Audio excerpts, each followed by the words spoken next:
I would like now to call upon Mr. Venkatesh Krishna Murthy from Space IZ Limited, who will be speaking about decentralized economic system. Mr. Venkatesh, please come on stage. Thank you for the introduction. And so what is the future of blockchain? What's it going to look like? We all are here today to discuss that very question, and I'm going to answer that with blockchain.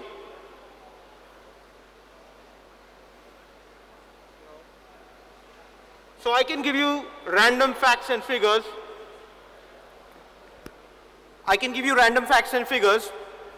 But then you can look that up on your smartphones, and that's not why you're here. So what I'll do is I'll give some relevant and unknown facts and figures to come up with a prediction.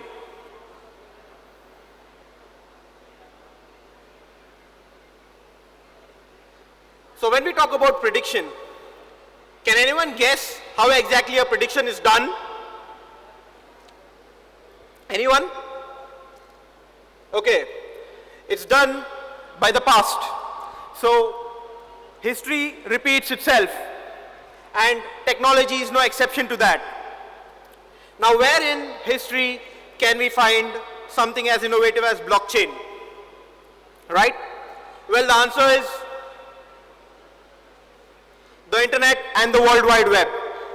Now, honestly, tell me, how many of you know the thin line difference between the internet and the World Wide Web? Or is there a difference? Can I see some hands? Are you guys sleeping? Are you tired? Good afternoon? No? Okay. I thought it was a live audience. I don't feel like that. Okay. So let's talk about the internet, right? The internet started with a collection of computers linked together to form a network designed for communication. Okay? And this communication was 1% in 1993. It was 51% in 2000. And it was 97% in 2007. Now, having said that,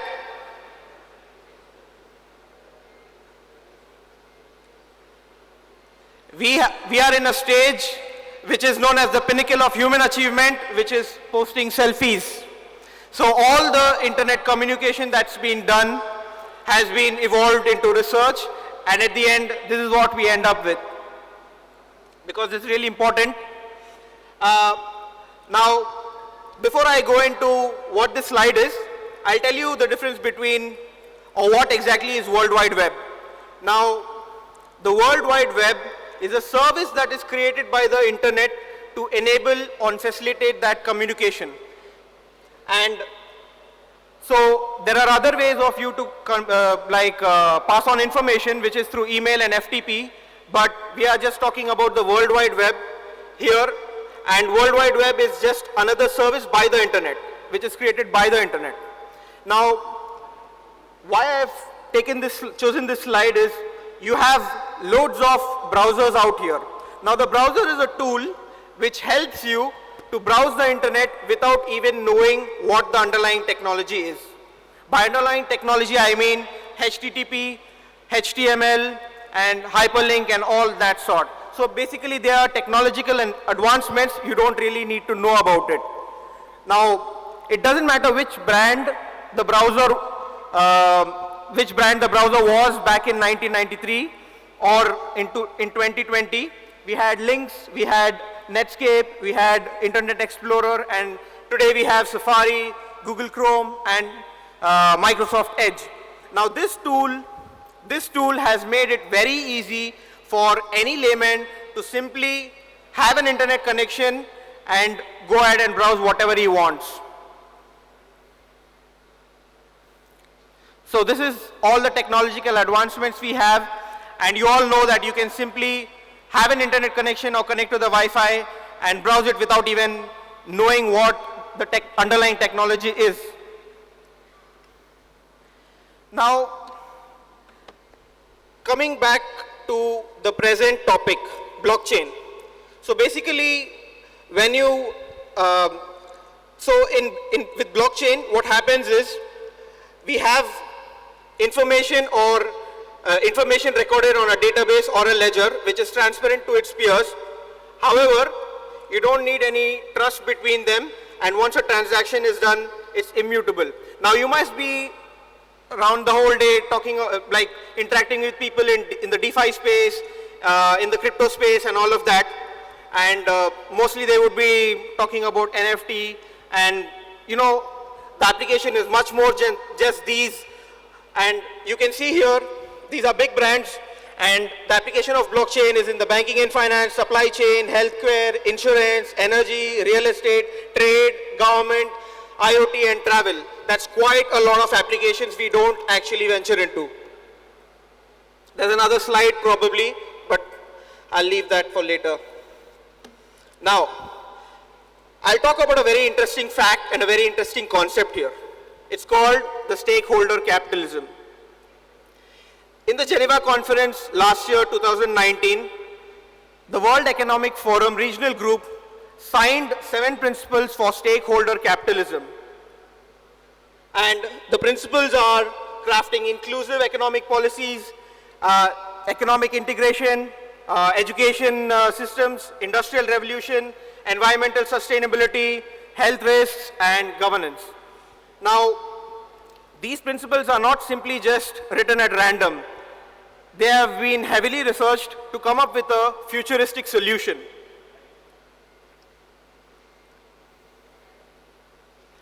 Okay, so we have spoken about 3 things here. One is the evolving technology, which is internet back in the 90s, and then blockchain in the recent time. We have spoken about an easy to use tool, which is the browser, and we have spoken about stakeholder capitalism. Now, there are many wallets out there, but what exactly is the function of a wallet, and how is it relevant to the current scenario, right? Just like you had the browser back then in the 90s, which made the flow of information, right, very easy without knowing what the underlying technology is. A blockchain does the similar, a digital wallet does the same thing, where it makes it very easy for blockchain to transact, or it's used as a tool to make the life for layman easy. Now, having said that, I'll just tell you some of the common features of digital wallets. So, a digital wallet usually has features like secure means of holding and converting your cryptocurrencies. There's a KYC process to access fiat, and there are withdrawal limits set accordingly. You can stake for APR, which is the annual percentage return. You must have heard these concepts out there. Staking is very much common nowadays. And then you have cashback schemes. Now, apart from just the common features, you have additional features like holding non-fungible tokens, right? Conferring rights for content. This is something which not wallets actually have implemented, but definitely it is something you can venture into. You can link your bank cards. Also, you can store tickets to events and shows. Now, having said that, I bring to you Spaces, a key to the future. So, we have the Spaces wallet. Now, what is the Spaces wallet? So, the Spaces wallet is basically the heart of our decentralized economic system. So, any user who comes and onboards onto our Spaces wallet gets to use other applications on our platform, namely rent spaces, fixed spaces, eat spaces, and ride spaces. So anybody who comes onto our platform can use these applications to earn Spaces tokens. I'll get into the details. So quickly, let me just tell you about what happens in a wallet. So a wallet basically has cryptocurrencies, and it also has fiat, and you can exchange from fiat to cryptocurrencies and vice versa. You can also link your bank cards, and you can issue your bank cards. This is how wallets are being launched in UK, but is it just with this particular function, or is there more to it? Definitely there is more to it, which is the unexplored part, which I'm going to talk about. So before I talk about Spaces wallet, let me tell you about Spaces. What's the concept of Spaces? So Spaces basically is a decentralized economic system for commission and fee-free apps designed as a equitable and fairer alternative to other service platforms, namely in the food delivery, ride-hailing, and property rental space. Now, what happens in this decentralized economic system is that we have imbibed the concept of stakeholder capitalism. So with this, all the participants like the riders, business owners, customers, all become stakeholders and benefit from the decentralized economic system that we have in place.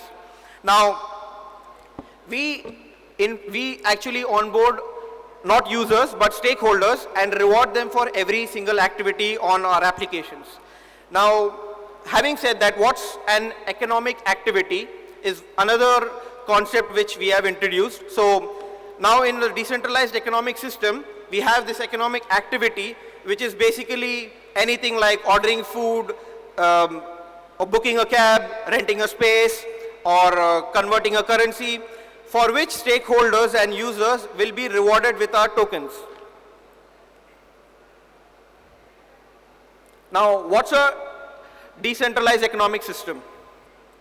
So, in a decentralized economic system, we don't control the economic system. We put the power in the hands of the stakeholders and we let them grow the economic system. So on all our applications which have a lot of economic activity, we would have a lot of stakeholders in the long run, and we would reward all the stakeholders for performing the activity on all our applications. By doing that, that increases the utility of our token and also adds value to the token, and we would have a lot of users like over time, and now the value of Spaces would only increase when the economic activities increase, which is totally dependent on the stakeholders that would come onto our platform. And obviously everyone can be verified because we have created this on blockchain with a reward mechanism which makes it very transparent. Now, the Spaces that, let me just tell you a little more in detail about our decentralized economic system. So we basically have a group of applications apart from the wallet. The wallet is the heart of our ecosystem and it powers the other applications. We have an application for the property, which is rent spaces, one for the maintenance service, which is fixed spaces, one for food delivery, which is eat spaces, and one for travel, which is ride spaces. Now, why exactly have we chosen these sectors is because on a day-to-day basis, there's a lot of economic activity that happens on these 4 applications and these sectors. Now, the USP of our application is growth of stakeholders, and what we intend to do is include the landlords, tenants, the delivery drivers, restaurants, anyone to become a stakeholder of our decentralized economic system and reward them with Spaces tokens for performing economic activities. So let me tell you a little about stakeholder capitalism and why we chose to have this into our system. Now, stakeholder capitalism is basically a system which, like a company basically needs to be oriented towards the interest of the stakeholders and not just the shareholders. So a shareholder is someone who owns something, who owns part of a public company. He can own shares of a stock, but a stakeholder actively participates in the economic activity or the performance to help grow the company. So there are 2 different things. Now, stakeholder capitalism is a sensible business decision, as apart from the fact that it is an ethical choice, because we want overall growth and not just some parties to grow in the ecosystem. Okay.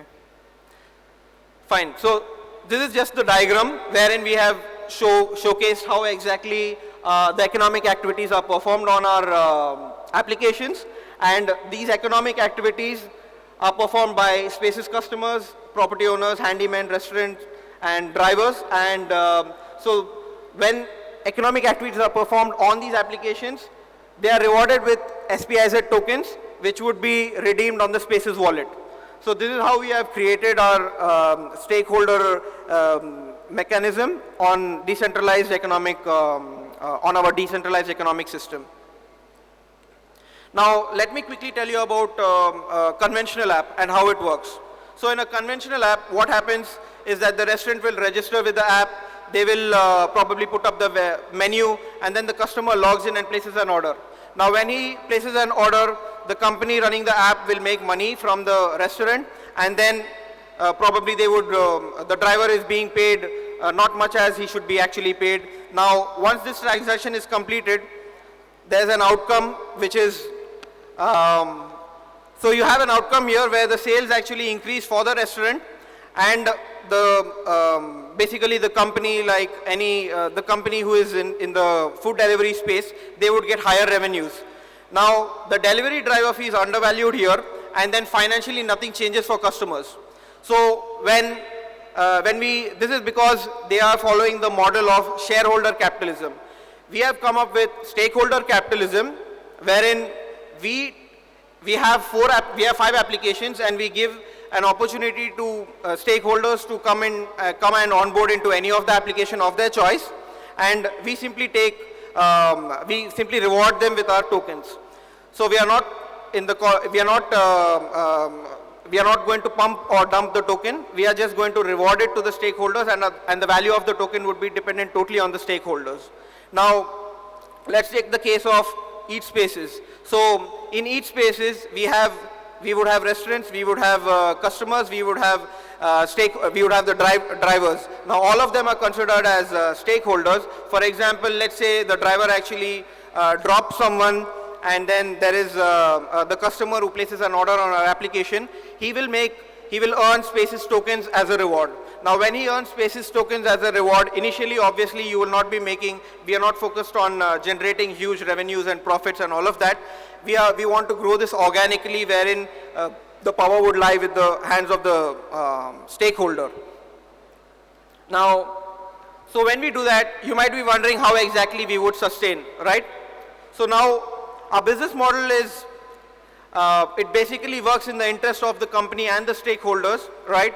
So once our stakeholders increase in the economic system, that would have a lot of economic activity in the decentralized economic system, and that would obviously lead to a lot of rewards being distributed through the SPIZ tokens, which will have the utility for it. Now, when you do this on a large scale on all the applications, and we have, like, let's say 100 million users, then there's a lot of economic activity that we are talking about, and a lot of tokens that are being given out. And that would actually determine the value of our token. What we would do here is, we would simply earn a percentage of the tokens that have been rewarded to the stakeholder.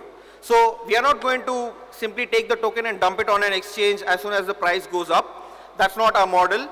We reward stakeholders for economic activities, and we would take a percentage from that, and that's how we would cover our costs.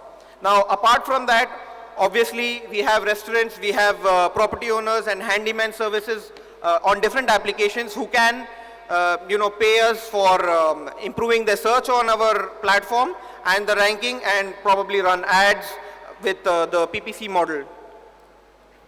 Now, quickly, what exactly is a business, right? So a business is basically created in a manner in the current scenario, or up till now, it was being created in a scenario where you can maximize your profit, you can keep on generating revenues, and you can monetize on user data. Now, we have a paradigm shift here from shareholder capitalism to stakeholder capitalism. And now it's more about how much value you can add into a business, right? How many pain points can you address, and how many, how can you disrupt the existing business models, right? This is what we are heading to create a sustainable, sustainable platform basically for upcoming millennials. Now, having said that, yes, that's the end of my presentation. I hope you liked it. Thank you so much for your patience, and meet us at booth number 4 to know more about us. Thank you so much.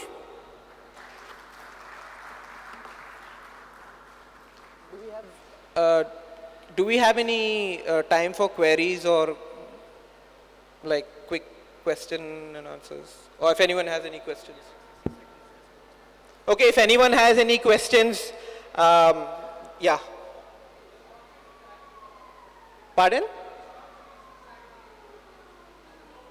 I can't hear you actually.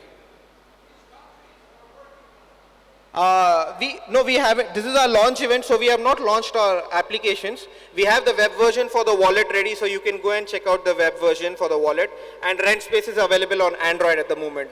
But we plan to launch it full-fledged in UK and Middle East and India in Q1 2022. Yeah.